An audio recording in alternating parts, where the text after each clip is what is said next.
without further ado, gosh, let's get into this. So Anita, we really want to know what businesses can do to handle all this uncertainty. Like things are just changing every day. We're feeling and seeing a lot of roller coasters and setbacks, and it's the Great Recession, and then now there's layoffs again. And what specifically is HR's role in all of this? It's a great question, Takara. I don't know about everybody on this call, but it feels to me like a little bit of whiplash where we go from, hire everybody that you can. Oh, wait, you can't hire them because they're all resigning. Now, oh, wait, don't hire them because we've got to cut costs and now we're laying people off. So our role as leaders in the business is to get really comfortable with change. And so I kind of push back to Kara on all of us here is to say, what is our own personal relationship to change? Because I know most humans don't like it. And I now feel like change, I felt this way pre-pandemic, but post-pandemic, I would say it's a pretty necessary competency to be able to go with change and to really, I was talking about this with our Bamboo CEO yesterday, to stay in a real vein of calm, where your customers, being your team members, don't see real high highs from you or real low lows from you. Yeah, that's so insightful. I personally, I feel kind of grateful as a millennial, and as we have Gen Xers come in, we've grown up in a time of unprecedented change. And I think as far as adaptability goes, fortunately, as humans, that is becoming our normal, to a point that I think we'll be a little more kind of adaptive and stable throughout chaos. So I think that is really important, and I'm glad that there's some benefits there to being alive at a chaotic time, and that you get really creative and resilient. You know what else, Takara, is interesting about what you just said is a lot of millennials, if you think through the time when everybody was born in that generation, has never experienced a recession before, right? It's been the land of milk and honey, really. And so now, as we see millennials entering the workforce, they actually have no context probably. And I actually noticed this, with our own teams at Bamboo, and I share what's kind of happening in the larger macroeconomic environment. And a lot of them just have a lot of curiosity about it and a lot of fear about it. And so one of the other things we can do as leaders is really help our team members understand what it's like to go through a time like this, what it means, what it doesn't mean, and how to focus on the things we can control and not all of the things out there we can't control that often use up a lot of airtime in our brain. Yeah. And so being resilient, what is I think it's got to be part of your core. And I feel like BambooHR has had resilient values. They chose them very well. And I find that really interesting. And I wonder if that's something that, could you tell our visitors, how they might instill resilience into their values of their organization? That's definitely the place to start, Takara, is if you want resilience as an organization, starting with them and your values is a great place. So there's a few places that we have is lead from where you are is one of the Bamboo values. And I think what do you think, Takara? Is that the one you were thinking of? Yeah, I mean, that and just do the right thing has also been one that I think, and be open. Those are all for me ones that I fall back to about just something not going the way we expected, or and I think being also willing to, I think the lead from where you are is really great, because I can have an idea about how something could be better for me or better for my team, and I feel like it's welcome that I could step up and say, hey, I feel like there's a change here that could be beneficial. And I think that should be a good two-way communication practice anywhere, but without something to really reinforce that as part of the organizational culture, you can get a lot of microcosms between specific bosses and teams that's not happening, that you end up with this one-way communication. You don't really know what you could be doing better. So having it as a core value, I think, makes a big difference. I do too. And you brought up something too that I think this group would value is when you talk about lead from where you are, do the right thing. The other one that I think speaks to this is assume the best and being open, is really defining what it means and what it does not mean. We kind of have this, but we could do a better job of bringing it out at Bamboo. But I think for all of the team members on the call and business leaders, just to really think about, how do you define what it looks like for your organization and what does it not look like? Because then you get into a lot of counterfeiting. So sometimes, if you think about resilience counterfeited, it kind of could seem like, oh, sometimes entrepreneurs are viewed as like just fly by the seat of their pants and not super strategic. And so you could say, well, just be resilient, just bounce back, just find a way to get through it. And it could seem a little bit disheartening, versus I think what we're saying in the spirit of our time together today is resilience is what you make of the situation. It's how you lead through it. It is the reaction. It's that pause between action, pause, reaction. It's that pause part to say, who am I going to be before I react? And how does it line up with the values and mission of the organization? And in that place, we can have real strong, authentic resistance in the spirit for which we want to use it in our organization. Not resistance, resilience. Sorry, wrong R. Yeah, there's a lot of those going around. All right, Yes. Retention, resilience. Yeah. I appreciate that detail there. And I think that is something that I know BambooHR has like more values than is like the best practice that I've seen from a lot of other sources. And I kind of wondered about that at first. And I've noticed how a lot of our values kind of are like there's definitely like some nests of values that complement each other and help create that nuance, clear up the potential gray area around some of them. So when they come together, they're like, a Megatron of company values. So thanks for going through that. So when we are, an HR professional and we're dealing with trying to get there, there's only, with the resilience agendas, like there's only so much that HR professionals really have control over. So what can you do? What is actually within your control from an HR seat to actually build resilience? Yeah, this is a great question, because I think as HR leaders, we're really caught up with what's happening out there. So focusing on what we can do right now is really critical. So the first thing that we can do is retain our best people, full stop. Yeah. And, we talk about customer retention, and team member retention is the number one way to retain your customers, right? Customers want to work with team members that have been there. They want to see that stability. And so you hear a lot about this from our CEO, Brad Rensher, but, employee experience drives the customer experience. And one more piece, when your team members can see the impact they have on the customer and they feel like they're making a difference, that goes a long way. So how you tie that together so they understand how they make meaningful difference to the customer will keep them in their role. The other thing too is start having stay conversations. We can do this more as an organization. Go to key people, go to anyone and say, how are you feeling? I just did this with a team member last week. And I said, you leave me with the experience that things have been really tough for you lately. And she said, yeah, they have. And I said, if a recruiter called you right now from the right place and it was at the right time, would you take it? And she said, it's a tough thing to ask. I can imagine that most managers are like, I'm not going to breach this topic. If I bring it up, it'll make it real. Yeah. I know, but it is real. It is real. True. And it's, I don't see these conversations as hard. I just see them as like getting right to it, like getting right to the heart of what's happening. And then I asked for her word on something. I said, if we can fix these things that are causing frustration and lack of engagement and you feeling like you don't make an impact, will you promise me to call me first before you call back a recruiter? Will you pick up the phone and call me first and just tell me where you are and tell me what's really frustrating you? And she said she would. Now I'll let you know, stay tuned and we'll come back to this and I'll let you know how it progresses.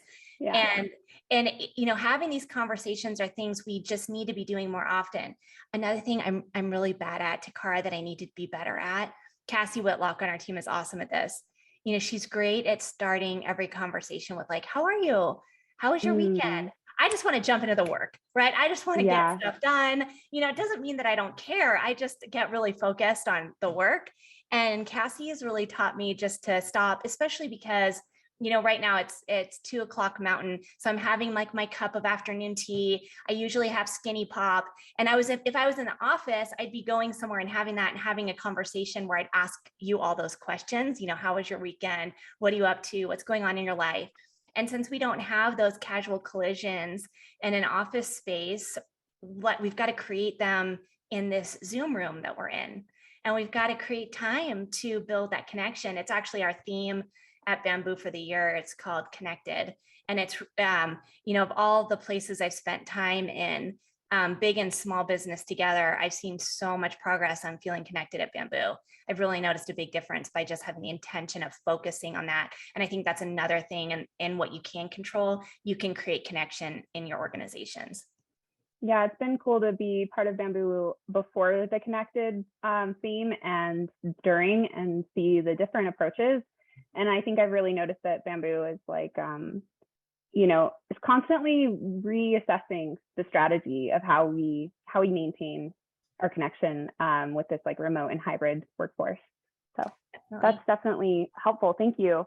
And so we've got retaining your current employee talent. We want to also hire the right people, right? And then finding ways to make work better for everyone, like having these conversations that are really hard and scary, but like if you don't start the conversation, they might never start the conversation. It's really not on an associate to like, put themselves in a really vulnerable, uncomfortable spot to approach their manager and say, hey, I might leave. Like, who's going to do that, right? It's survival of the fittest. No one's going to do that right now, Tara. You're totally right. Yeah. So if you don't, you're just not going to have that opportunity. So I've got a few babies today, right? A lot of people out there are like, if I can go jump and make 30 grand more today, and that's my family vacation, even if the company goes down, I'm going to go take it. Right. Like there's a lot of that. And I can't actually, for young team members with early career and they have young families, with the macroeconomic environment the way it is, there's a lot of people just making as much as they can right now.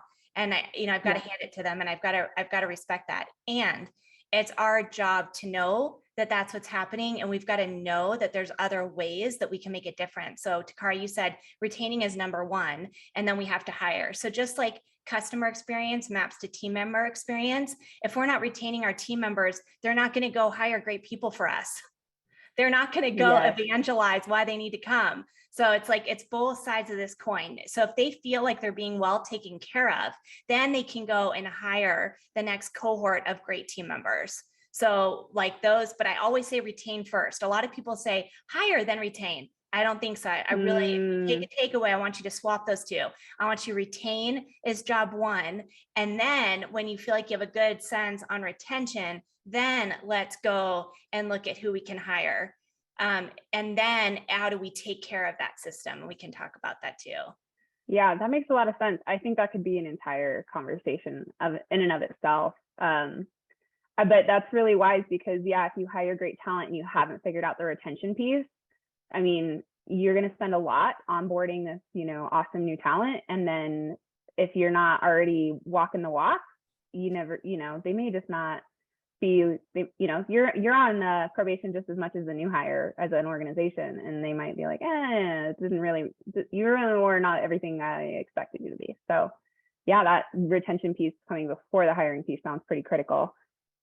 What is your opinion around like the fears that employees are facing today about like what are they worried about? What is all this uncertainty doing that can come from the employees leaving result in them leaving the workforce and changing jobs? Like what are the employees really concerned about? Because I know you just said, they've got babies and families if they're young and maybe they're developing their career, but is it what we think it is?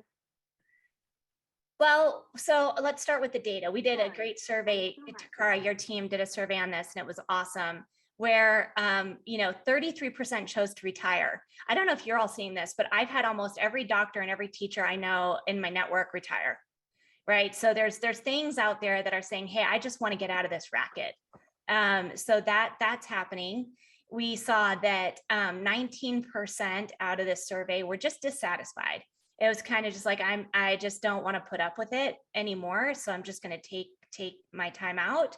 17% needed a mental break, and 14% said the employer was not paying them what they're worth.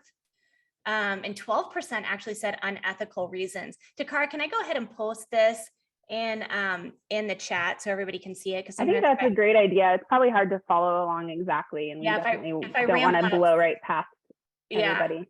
That's great. Ramble off stats. So you can kind of see here, this survey, I can repost it on LinkedIn, or you can find it in the Bamboo or my LinkedIn post where you can see the full survey.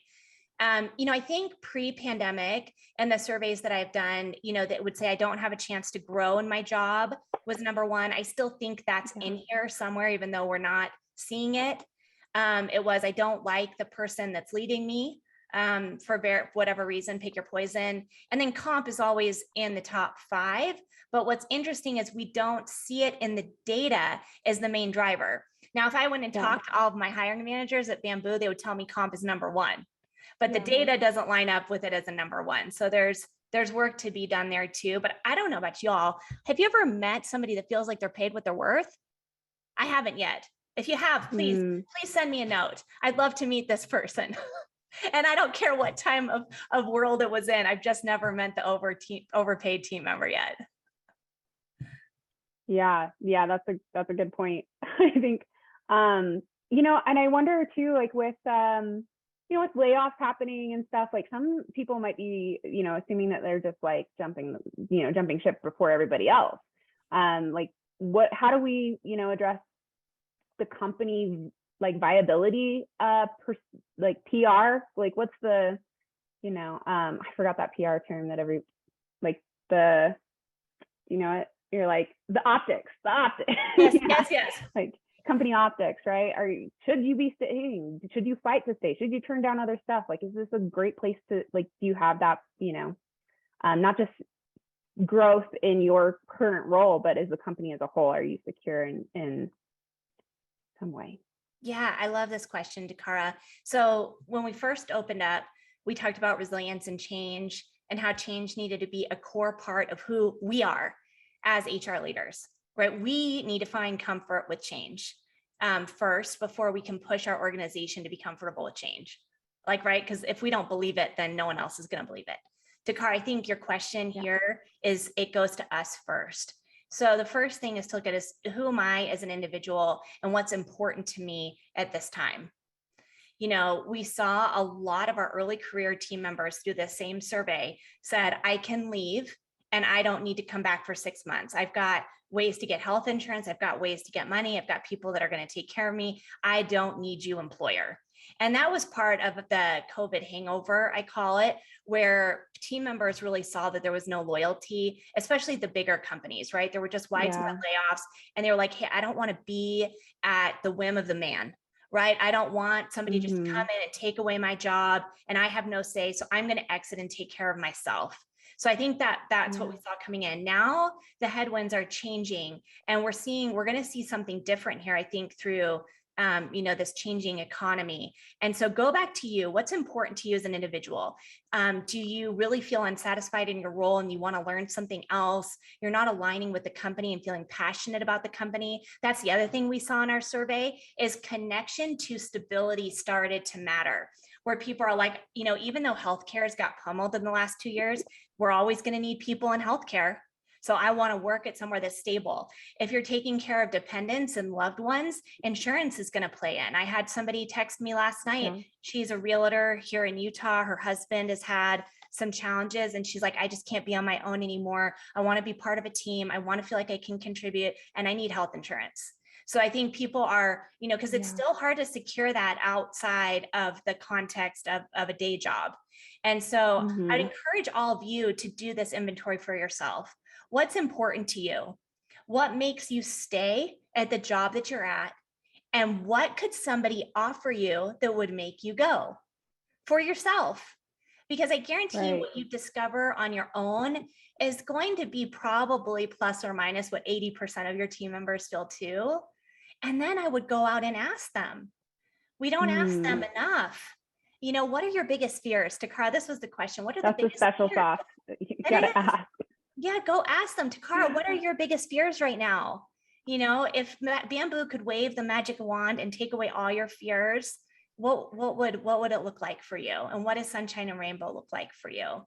And start working those into your one-on-ones, your department meetings, your team meetings, and just and again, we're still all human. We're dependent on this technology thing to connect, and I'm grateful for it. But let's bring back what's important to the human. Yeah, you know what? BambooHR is an amazing place with like families. I've noticed, and I haven't had any of my own littles yet. But I'm in that position where my LinkedIn inbox, I'm like, no, thank you. I'm really happy. I'm not looking at these right, but like you're like magic wand, what would it be? I'm like, pet insurance. That's a big one. Everybody wants pet insurance. We're bringing it back to the dogs. I'm with you. Those little fur balls are expensive. I know, right? And we love them so much. They're so important to our work environment satisfaction now. So well, it's on the list. We're doing benefits review right now. And so pet insurance is on the list. So I'm hopeful and optimistic. Yes. Awesome. I'm stoked on that. Okay. Well, we've covered a lot of really good stuff here. Let's see. I guess as like HR leaders and establishing that consistency for employees, can you kind of sum that down into like some core, I guess like a litmus test, of like, am I providing what my team needs and what the employees of my organization need to sense sustainability? Yeah. This is a great question. So I call it food, water, shelter. Do you, as an HR leader, cover food, water, shelter? Especially through 2020, I lost track of food, water, shelter because there were so many rainstorms. There were so many opportunities to remodel the house, to decorate with new flooring and new paints on the walls. I love using a house analogy for HR, right? I wanted a new sofa. I wanted a new throw rug. I wanted something new on the wall. But the bottom line is if we don't handle food, water, shelter, all that stuff in the house, it won't look great. And so to me, food, water, shelter looks like, do I provide reliable payroll? Job one. Payroll is personal. People want to know that they get paid on time and accurately, full stop. So can you guarantee that your payroll is rock solid? Secondly, do people understand how they make more money? Right? Jobs provide our ability to go do what, the things we want to do for our families. And, like we talked about, life is too short. We want people to love what they do and get paid fairly to go do it. And before 2020, I really pushed our teams for this. You've got to run a clean comp shop. You've got to know where people are and what your pay philosophy is and what data source you use. And are you being consistent in your pay practices? Nothing will foul up your culture faster than inconsistency in pay practices. And it's usually last on the docket. One, because it's hard. Two, most people don't understand it. It's not simple, right? It's really taken me my entire career to learn acumen and pay, and I could still be better at it. And so I really, if you're not clear on how and why and what strategy you use to pay people and how you differentiate people at different levels, this is wrong. Let me say this again. And if you hear one thing from me this time, hear this.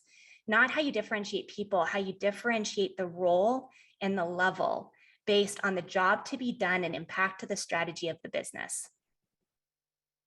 That's it. You're not pricing humans, you're pricing roles. And then you're looking at that role and saying, what value does this role contribute? And how do I look at it relative to the other roles in the organization? And then how do I apply a formula for how we pay for that role? And then how does that role make more money over time? Some of the biggest mistakes I see us making is we put a human head, and I know this sounds like grotesque, but I just heard it a few weeks ago and I really loved it. You have to have headless humans. You can't look at their faces. You just got to look at their role. That does sound like an important part of your, equitability strategy and diversity and equitability initiatives, is that you're going to be, not testing people on whether or not they advocate well for themselves. Even if they have all the skills, we know that culturally, some of us are going to have a harder time feeling confident enough to, ask for what we're worth. And so I think that, and knowing that, I think that if an organization is kind of transparent about where that's coming from too, like I would think that would alleviate a lot of kind of anxiety and also build trust. Like, hey, I know that you're not paying me less because I didn't ask for enough. Yeah, that's a great point, Takara. And I think this whole concept has gotten, it's gotten challenging for team members and employers to handle alike. So there's two sides of the coin that you speak to. One is to say, hey, I am company X and I pay at the 50th on cash. What does that mean? It means that 50% of companies pay more than us and 50% of them pay less, but we pay at the 50th. So the offer I'm giving you is in the range of the 50th. If you feel like you're worth more, we need to help you go find a role at an organization that pays at the 75th. The challenge, what's happening right now, is a lot of organizations are paying whatever it takes to get it done. But in the vault right here, I don't think skill sets are getting much better. I think everybody's getting paid more, but I don't think that the skill set has grown commensurately with the pay. Right. We've just been in this dog eat dog, really high talent war where everybody's winning with dollars. But I don't know, most of the people I interview, I don't know if this is true for all of you, they're not more skilled than they were 12 months ago. They've gotten more skilled at finding new jobs, but not more skilled at the craft that's really required to earn more money. So there's going to be, I think we're just on the tipping point of the reconciliation of that. And Takara, to your point, if we have that transparency and we know, like for Takara, everybody at her role, at her level is paid at the 50th, and that's consistent across gender and background and everything, then we can stand on that and we know we're being consistent. But a lot of teams can't stand on that. And that's the visibility. Takara, you could still feel like you want to go make more money. And that's a fair point. And at Company X, we're committed to this. And we're going to stick to this. And we're not going to monkey with it if great people say, but I just want more. I'm going to leave if you don't pay me more. I don't negotiate with job hunters. Like I don't. If you feel like you can go make more money and you've already been dating somebody else, I want you to go have a nice life. And as leaders, we've got to be proactive, right? And making sure that doesn't happen. We want to keep them engaged in our relationship. Well, it's working right now. So for me, I can say. Okay, but I want to be the first call if it's not. Okay, you got it. Okay. Gosh, so we've covered a lot about, how to build resilience in these uncertain times and just kind of in an environment of change, and what we need to look at as HR professionals. We need to refer back to ourselves, right, a lot, and see what do we need to feel comfortable and to feel like we're in an organization that we would stay at, and extrapolate that, and then have the conversations with your teams. So we've got some really great kind of actionable directives there. And as we look to the future and infusing like resilience into your organization, is there any last things you want to say before we get into like an open Q&A with our participants today? Yeah, I think the thing is that you're all incredible and you all are doing a job that is challenging to do. And I want you to give yourself credit for it because you are the hero. I want you to know that your organization builds energy around you and depends on you to be that source of goodness and focus. And you've got to take care of yourself first. So put yourself at the top rung of that priority list. Ask yourself these questions first. And keep yourself balanced and in harmony as you go through this time. And happy to take any open questions, Takara. Awesome. Well, we have a few coming in. So a little earlier, Jessica, Andrea. Oh boy, sorry, Andrea. You had a question for us about.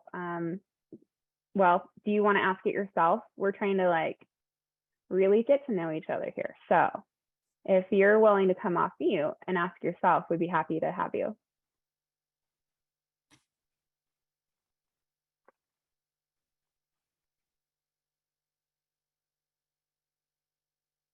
Hey, Jessica. Awesome. We can see you, but we can't hear you just yet. Not yet. Yeah. Oh, it's still, oh, she's off mute. Okay. Yeah, it looks like you're off mute. I don't know. I guess that you might not have been testing sound earlier in the session. So, okay. Yeah. Unfortunately, it's not working. It's nice to see you. I'll go ahead and share your question. So your question was, how do you work with someone who doesn't want to change and is just not open, just isn't receptive to change, and you start to get frustrated because you're trying to build this resilient culture and there's somebody in your way. I love this question. I think we've all had it, haven't we? If you haven't had this, raise your hand. I want to meet you. So Jessica asked a great question. So the first thing is, what are we both committed to? What are we both here to do? So let's take one. I feel like one of our jobs as an HR team is to hire talent when the business needs it. Like, that's it. So you've got to be able to identify the talent and identify when the business needs it, and if the recruiting person can deliver it at that time. And so, if you have somebody that's saying, I don't have the resources, or I don't want to do it, or I don't think the business needs this headcount, all of those things, you have to go back to saying, are we both committed to hiring talent when the business needs it? Or is that what we're both committed to? And getting the customer involved. Like, I feel like we could go to hiring managers and people leaders and hear what they need as our customer. And I don't think our teams do that enough. I'm constantly pushing our team back to say, what does our customer say? If this is the hiring manager, what do they need? Let's all get in a Zoom room together and talk about what that is. And then if the person is still saying, I don't think I should do this, well, then you have a choice to make, right? That person has a choice. You can either stay in this role and work to deliver what we've agreed to as a business is important, or I'm happy to help you find another role where you can run things the way you want to run things.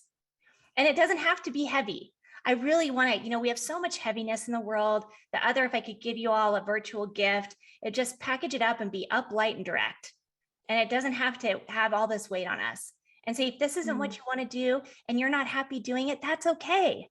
Like, let's go find a role where you're happy doing what you want to do.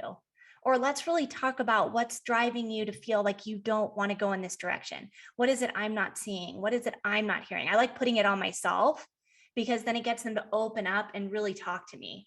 And that's probably the first place I start is, hey, how is this for you? Because you're leaving me with the experience that you're really not wanting to move in this direction. Is that what you want me to take away from our time together?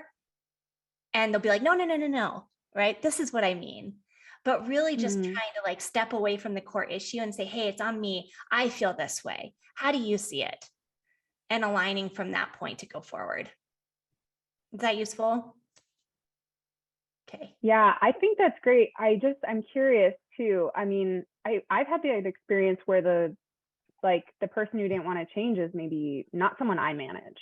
Yeah. It might be who manages me, or it's someone who's making decisions that impacts what I'm able to do. Do you have maybe like a caveat to that if you're not in a position to say, hey, looks like you're not happy here. Let me help you find something else.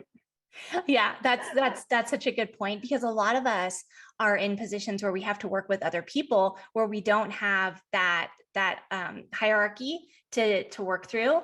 And I would still start with the same way. Takara and I are both committed to excellent live webinars that drive a lot of value for our community. And let's say, Takara, you want to go in one direction and I want to go into another direction. And so how do we align on what we see as most important? Like, how do we align on the vision of what we both want to achieve and use that as the mechanism of accountability, not our relationship as the mechanism of accountability? Okay. Right. So we're saying we agreed that live webinars would do this for our community. Does this thing that we're arguing over get us closer or further away? Yeah. Okay. I think that's a great, really vulnerable and honest approach to, any circumstance with each other. And I can imagine that if you do that with the individual, and then if it's not, if it's not working out, you can engage other people in the org. So awesome. Thanks so much for your question, Jessica. So we have another question from Cynthia Bullock. Cynthia, are you able to come off mute and ask your question for us? I'm off mute. Can you hear me? We can hear you. Yeah, it's working. Nice to meet you. Hi, Cynthia. Thanks for joining us. Hi. So my question was, so I agree with, I think it's a good idea to have everyone start at 50% percentile. So everyone's coming in at the same rate. But how do you then compensate for those who are outstanding, those who are pushing the envelope, those who come with like great ideas? Do you compensate them via bonuses, special recognition? Like how are you showing them that they are, outstanding? I love this, Cynthia. It's a great question. So there's a few components of how you compensate people. So one is like the pay I get for my job, which is what I believe is just your base salary. And then you're talking about this above and beyond piece. So you could create a program that is like an annual incentive program where if we all work together as a team, I was just working on this. They're a company in Australia and they're a Pilates education company. There's probably 10 team members there. And the founder said, I really want everybody to be focused on margin creation, right? How do we can increase our top line, but he really wanted to look at costs more effectively. And so he said, if we can manage cost and we can reach this goal on margin, I'm going to give 3 points of the margin we save back to the team at the end of the year. So like it really incentivized the above and beyond. So you could do that as a team. And then you could take a portion of that and say, these are the 5 people that really drove it, right? They organized the thought, they helped make, people work together, all of those things. And you could say, I like making it constrained. And you could say, okay, leaders, you have 3 or 5 spots for the people that really made this happen. And they're going to get 4 points instead of 3 points of the extra margin as a percentage of their base salary. And so you could do it that way. But I always like to create a list of like, what are the principles that we want to drive? We want our top performers to feel like their impact actually benefits their pocketbook, right? We want to make sure that it's based on supporting the whole team and not impacting the customer experience.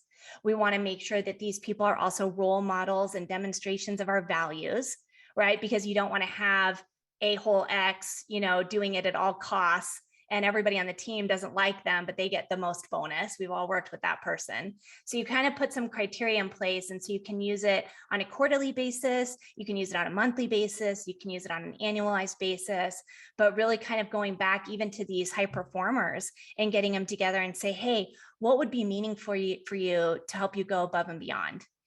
And then on the day-to-day, Cynthia, I love to ask my teams, have you ever read like the 5 love languages? The book. So some of you are nodding your head. So basically there's like 5 love languages. It talks about it in the context of like a relationship. And so it's like acts of service, gifts, those types of things. So I like to ask my team, like, if I'm going to recognize you, what means most to you? And a lot of people love a handwritten note, or they like private recognition versus public recognition. Some people prefer public, but I like to know that about my team members so that I can recognize them in a way that is meaningful for them. So I have that one-on-one type of recognition as well as this kind of overall company piece that I can do too monetarily. Does that answer your question? Awesome. Thanks, Cynthia. It was nice to meet you. Okay. Is there anyone else that has a burning question in their pocket that they would like to present? I know we're coming up on our time today, and it's been really cool to get to spend this time with you. And we hope that you'll come back again and tell your friends, tell your peers, tell your colleagues that we're here and that we're creating this space for us to spill the tea and have the real talk of HR. I feel like we were actually kind of considering like the name of this session and what it could be, and now I'm starting to think I'm going to vote for something like that, like HRT. I don't know. Come up with something. But if there's any additional questions, feel free to drop those in the chat. Maybe in the meantime, Anita, I know one of the things you really care about is providing actionable takeaways. We want this time to be really valuable for everyone that comes and spends that with us. So if there's, 3 or 4 things that you would say you can, what can these people log off and go back to work and start doing to build a more resilient community in their organization or in themselves? Yeah, Takara, that's great. So the first is, what's your relationship with change? Just take 3 minutes and jot it down and say, do I hate change? Do I love change, and why? And what would make dealing with change easier for me, right? What does resiliency look like for me? What does it mean to me? What does it mean for my organization? What does it mean for my teams? What does it mean for my boss? If I were to give feedback to my boss about resiliency, what would it be? What do I think my biggest customer thinks about change? Really, it will alter how you message, how you work on things, how you roll things out. So really get clear about how you see it, and then start applying these questions to your stakeholders. That's number one. Number two, get focused on retention. Understand where you are, have a stay conversation. So know where you are on the retention spectrum and go have a stay conversation and try it on. And ask them to call you first before they call back that recruiter that's just a nice gnat, won't let go. They're always flying around. So get them to call you first. You've got to be equally that great little gnat that's flying around saying, I want you. What a big difference does it make, Takara, when I say to you, Takara, I love our partnership together on these live webinars. I don't want to work with anyone else. Please call me before you decide to go anywhere else. I want to work with you. Yeah. Oh yeah. It really counteracts the people who say, hey, remember that your job could fire you tomorrow. Like, you're just, like, don't think that they won't if it serves the bottom line. And I'm like, I don't know. Anita really likes me, and she's like willing to have these conversations that are hard. So I think I'm safer here than that. Like, so I think I'll know. I'll have more heads up if I'll know if I'm not.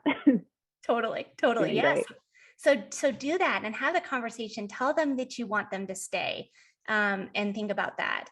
And then, be aware that the customer experience drives the employee experience drives the customer experience. So what could you fix in your employee experience to help your customer? Because healthy businesses are going to survive this time, right? And our job is to create a healthy business that survives and thrives so we can all stay as great team members, right? So how do I think and create that connection? Because then I can hire great people. I have more money to give incentive, budget, and bonus to. All things are happier when, a healthy business is generating revenue and profit and thriving in those areas. And then, think about, what are your fears? What are your fears, and what are the fears of the organization? What are the fears of your culture? Every culture has something sacred that they're afraid to deal with. What is it? And can you identify it? And what door does that open for you? And so think about those things. Those are a good meaty list of action items. We'd love to hear what you're doing on those things. Yeah. So I know there'll be a way for you to do that. And look, we know we're at time. Your time is really valuable. Thank you for spending an hour with us. Takara and I are grateful to see all your great faces and answer your wonderful questions. And we're here for you. So grateful for the time. Yeah, thank you so much. All right. Well, as we close the session, you're going to get a quick survey. It won't take more than 5 minutes. So hopefully we can go ahead and jump into that. So you can just do it here at the top of the hour, and not have to give us any overage on your time there. And help us improve these sessions moving forward, so we know, what is it that we can bring to you that's going to improve your experience as an HR professional. And then if you have the time, give us that feedback. And then also you can register to join our next meeting with Anita on June 21st at 12 p.m. Pacific Standard Time. So that's when we'll be doing this again. And what we're going to cover next time is going to largely depend on what you tell us in this survey. So please do that. Thank you. Thank you so much for joining us today. Thanks, Takara. You're an awesome hostess. Thank you so much.